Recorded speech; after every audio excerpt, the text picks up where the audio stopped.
सोचिए 1930 का दशक है। लंदन का एकदम शानदार सेंट जेम्स पैलेस। हाँ, और वहाँ ब्रिटिश साम्राज्य के सबसे ताकतवर अधिकारी मौजूद हैं। बिल्कुल। और एक विशाल मेज के चारों ओर भारत के अलग अलग वर्गों के नुमाइंदे बैठे हैं। मतलब एजेंडा एकदम साफ है कि भारत के भविष्य का राजनीतिक ढांचा तैयार करना है। सही कहा। लेकिन इस पूरी भव्यता और रणनीतिक बिसात के बीच ना एक बहुत ही अजीबोगरीब स्थिति है। हाँ, जिस देश के भविष्य का फैसला किया जा रहा है उस देश की सबसे बड़ी और सबसे प्रभावशाली राजनीतिक ताकत उस कमरे में है ही नहीं। एकदम सही पकड़ा आपने। तो आज के हमारे इस गहन विश्लेषण में हम स्रोतों के एक ऐसे ढेर में गोता लगाने वाले हैं जो भारतीय इतिहास के सबसे उथल-पुथल वाले वर्षों यानी 1930 से 1932 के बीच की कहानी कहते हैं। और ये वो दौर था जिसने न केवल उस समय की राजनीति को झकझोरा बल्कि आज के आधुनिक भारत की पूरी नींव को भी आकार दिया। हाँ, और मैं शुरुआत में ही ये साफ कर दूं कि जब हम इन स्रोतों को देखते हैं तो हमें कई परस्पर विरोधी दृष्टिकोण मिलते हैं। मतलब वामपंथी विचारकों के अपने तर्क हैं और दक्षिणपंथी विश्लेषकों के अपने। बिल्कुल। कुछ ऐतिहासिक फैसलों को मास्टर स्ट्रोक माना जाता है तो कुछ को एक ऐतिहासिक भूल। लेकिन हमारा उद्देश्य यहाँ किसी का पक्ष लेना या किसी फैसले को सही या गलत ठहराना नहीं है। हम यहाँ इन घटनाओं के पीछे काम कर रहे दांव पेचों को निष्पक्ष रूप से समझने की कोशिश करेंगे। हाँ, क्योंकि इतिहास को सिर्फ तारीखों के रूप में नहीं पढ़ा जा सकता, इसके पीछे की मजबूरियों को समझना जरूरी है। सही बात है। तो सबसे पहले एक बुनियादी ऐतिहासिक भ्रम को तोड़ते हैं। हम अक्सर सुनते आए हैं प्रथम गोल में सम्मेलन, द्वितीय गोल में सम्मेलन, तृतीय गोल में सम्मेलन। हाँ, नाम से ऐसा लगता है जैसे ये तीन पूरी तरह से अलग अलग घटनाएं थी। लेकिन स्रोत तो कुछ और ही बताते हैं ना। हाँ, तकनीकी दृष्टिकोण से देखा जाए तो ये कोई तीन अलग अलग सम्मेलन नहीं थे। वस्तुतः ये एक ही सम्मेलन था जिसे तीन अलग अलग सत्रों में आयोजित किया गया था। अच्छा, तो ये कंटिन्यूअस प्रोसेस था। बिल्कुल। ब्रिटिश रणनीति ये थी कि भारत की भारी विविधता को लंदन में एक साथ प्रदर्शित किया जाए। उन्होंने हिंदू महासभा से लेकर मुस्लिम लीग तक और उदारवादी नेताओं से लेकर सिख और ईसाई प्रतिनिधियों तक को बुलाया। और दलित वर्ग की ओर से डॉक्टर B.R. अम्बेडकर वहां मौजूद थे, जिन्होंने तीनों सम्मेलनों, मेरा मतलब है तीनों सत्रों में हिस्सा लिया था। हाँ, और व्यापारिक जगत से होमी मोदी जैसे लोग भी थे। अगर हम इसे आज के नजरिए से समझें तो ये कुछ ऐसा था जैसे किसी बहुत बड़ी कंपनी के भविष्य पर चर्चा करने के लिए एक आपातकालीन बोर्ड मीटिंग बुलाई गई हो। हाँ, बिल्कुल। कमरे में सारे छोटे शेयर होल्डर्स बैठे हैं, सप्लायर्स मौजूद हैं, माइनॉरिटी इन्वेस्टर्स अपनी राय रख रहे हैं, लेकिन कंपनी का CEO ही बैठक से गायब है। क्या बात है, बहुत ही सटीक एनालॉजी है। और उस समय वो CEO भारतीय राष्ट्रीय कांग्रेस थी। 89 प्रतिनिधि वहां मौजूद थे, लेकिन कांग्रेस का एक भी नुमाइंदा नहीं था। तो मेरा सवाल ये है कि अंग्रेज कांग्रेस के बिना किसी ठोस नतीजे पर पहुंचने की उम्मीद कर भी कैसे रहे थे?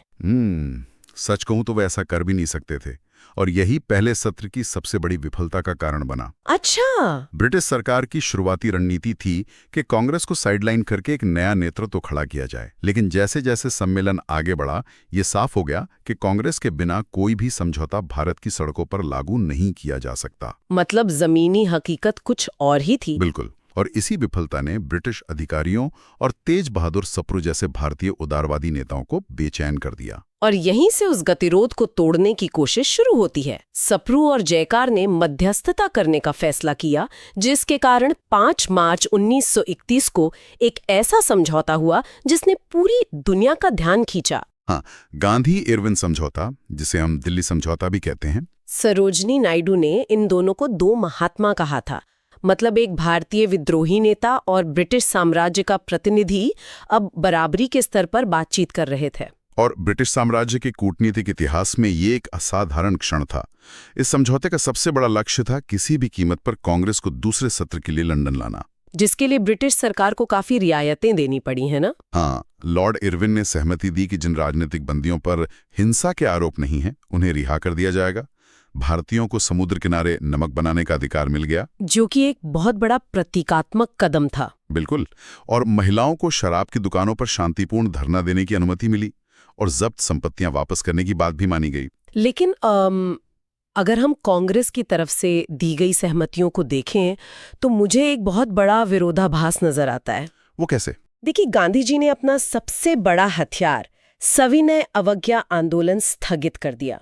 और अगर हम उस समय की युवाओं की मानसिकता को समझें, विशेषकर भगत सिंह, सुखदेव और राजगुरु की फांसी को लेकर जो आक्रोश था वो चरम पर था। हाँ, वो दौर बहुत ही उथल-पुथल भरा था। और इस समझौते में उनकी फांसी को रोकने का कोई ठोस प्रावधान नहीं था। सुभाष चंद्र बोस जैसे युवा नेता इसके सख्त खिलाफ थे। फिर भी गांधी जी ने इस पर सहमति क्यों दी? क्या ये एक रणनीतिक वापसी थी? ये राजनीति के सबसे जटिल पहलुओं में से एक है। देखिए, किसी भी बड़े जन आंदोलन की एक जीवन अवधि होती है। लगातार आंदोलन से जनता की ऊर्जा कम होने लगती है, थकान आ जाती है। बिल्कुल। गांधी जी ये बात अच्छी तरह समझते थे। इसे एक स्ट्रैटेजिक रिट्रीट कहना पूरी तरह से सही होगा। इरविन के जीवनीकार ने तो इसे गांधी जी के लिए महज एक सांत्वना पुरस्कार कहा। अच्छा। हाँ, लेकिन दूसरी ओर के.एम. मुंशी जैसे विचारकों ने इसे युग प्रवर्तक घटना माना। उनका तर्क था कि पहली बार ब्रिटिश साम्राज्य ने भारतीयों को प्रजा नहीं बल्कि एक समान वार्ताकार माना। मतलब गांधी जी ने शायद एक कदम पीछे इसलिए लिया ताकि वे लंदन जाकर कांग्रेस को भारत की एकमात्र आवाज के रूप में स्थापित कर सकें। बिल्कुल सही। और इस फैसले की असली परीक्षा मार्च 1931 के कराची अधिवेशन में होनी थी। हाँ, सरदार वल्लभ भाई पटेल की अध्यक्षता में। और स्रोत बताते हैं कि युवाओं के भारी विरोध के बावजूद गांधी जी कांग्रेस को समझौते के पक्ष में करने में सफल रहे। ये उनकी लोकप्रियता का शिखर था। हाँ, और इसी अधिवेशन में पंडित नेहरू द्वारा तैयार किया गया मौलिक अधिकारों का ड्राफ्ट भी पारित हुआ, जो भविष्य के स्वतंत्र भारत का वैचारिक खाका था। और इसी जनादेश के साथ गांधी जी लंदन रवाना हुए। लेकिन सितंबर 1931 में जब वे वहां पहुंचे तो ब्रिटेन की राजनीतिक हवा बदल चुकी थी। बिल्कुल, नई सरकार आ चुकी थी। सैमुअल होअर गृह सचिव बन गए थे और जो सम्मेलन संविधान पर चर्चा के लिए था वो जल्दी एक तीखे टकराव का मैदान बन गया। और ये टकराव सांप्रदायिक समस्या पर था।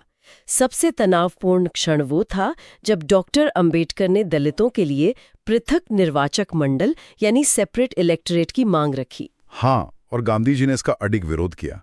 ये महज दो नेताओं की असहमति नहीं थी, बल्कि समाज को देखने के दो बिल्कुल विपरीत नजरियों का टकराव था। यहीं पर मुझे अचरज होता है। मतलब जिस गांधी जी ने इरविन के साथ इतने कड़वे समझौते किए, वे अंबेडकर की इस एक मांग पर इतने समझौताहीन क्यों हो गए? इसे समझने के लिए पृथक निर्वाचक मंडल के पीछे के तंत्र को समझना होगा। इसका अर्थ था कि दलितों के लिए कुछ क्षेत्र आरक्षित होंगे जहां केवल दलित मतदाता ही वोट डालेंगे। ओके। डॉक्टर अंबेडकर का मानना था कि सदियों के उत्पीड़न के बाद बिना स्वतंत्र राजनीतिक शक्ति के दलितों का उद्धार असंभव है, जो कि बहुत व्यावहारिक नजरिया है। तो गांधी जी को इसमें क्या दिक्कत थी? देखिए, गांधी जी के अनुसार अस्पृश्यता हिंदू समाज की बीमारी जरूर थी, लेकिन पृथक निर्वाचक मंडल इस बीमारी का इलाज नहीं था। उनके मुताबिक ये इसे हमेशा के लिए संस्थागत कर देता। दूसरे शब्दों में कहूं तो गांधी जी को डर था कि अगर दलितों को अलग मान लिया गया तो मुख्य धारा का समाज खुद को सुधारने की जिम्मेदारी से ही मुक्त हो जाएगा। बिल्कुल, गांधी जी के लिए ये हिंदू धर्म के विखंडित होने का खतरा था। इसी गहरे वैचारिक गतिरोध के कारण दूसरा सम्मेलन विफल हो गया और भारत लौटते ही गांधी जी को ब्रिटिश दमन का सामना करना पड़ा।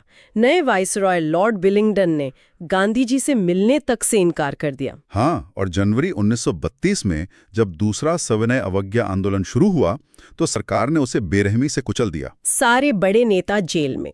और उसी सन्नाटे के बीच अगस्त 1932 में ब्रिटिश प्रधानमंत्री ने सांप्रदायिक पंचायत या कम्युनल अवार्ड की घोषणा कर दी। ये बांटो और राज करो की नीति का सबसे भयानक रूप था। उन्होंने पृथक निर्वाचक पद्धति को मुसलमानों और सिखों से बढ़ाकर हरिजनों और महिलाओं पर भी लागू कर दिया। हमें इस अवार्ड के पीछे की ब्रिटिश मंशा को समझना होगा। ये सिर्फ अल्पसंख्यकों के प्रतिनिधित्व का मामला नहीं था, है ना? बिल्कुल नहीं, ये एक कूटनीतिक हथियार था। इसका उद्देश्य हिंदू बहुसंख्यक वर्ग को राजनीतिक रूप से टुकड़ों में बांटना था, ताकि भारत कभी एक होकर अंग्रेजों के खिलाफ खड़ा न हो सके। सही कहा। और इसी साजिश ने गांधी जी को एक चरम कदम उठाने पर मजबूर कर दिया। 20 सितंबर 1932 यरवदा जेल में बंद गांधी जी ने आमरण अनशन शुरू कर दिया। मतलब कल्पना कीजिए, 60 साल से ऊपर का नेता अपनी जान की बाजी लगाकर बैठा है। पूरे भारत का माहौल बेहद तनावपूर्ण था। देश सांस रोके हुए था। ये डर था कि अगर गांधी जी को कुछ हो गया तो ऐसा हिंसक आक्रोश फैलेगा जिसे कोई नहीं संभाल पाएगा। और इस भीषण दबाव ने सभी बड़े नेताओं को भागकर बातचीत की मेज पर आने के लिए मजबूर कर दिया। मदन मोहन मालवीय, सी राजगोपालाचारी, डॉक्टर राजेंद्र प्रसाद सब बीच बचाव में लग गए। हाँ, डॉक्टर अंबेडकर पर भी भारी नैतिक दबाव था। अंततः 24 सितंबर 1932 को वो ऐतिहासिक समझौता हुआ जिसे हम पूना समझौता कहते हैं। तो इस समझौते की शर्तें क्या थीं? इसमें तय हुआ कि पृथक निर्वाचक मंडल की व्यवस्था समाप्त कर दी जाएगी, चुनाव संयुक्त रूप से होंगे, लेकिन इसके बदले प्रांतीय विधानमंडलों में दलितों के लिए सुरक्षित सीटों की संख्या 71 से बढ़ाकर 147 या 48 कर दी गई। और केंद्रीय विधानमंडल में भी 18% की वृद्धि हुई।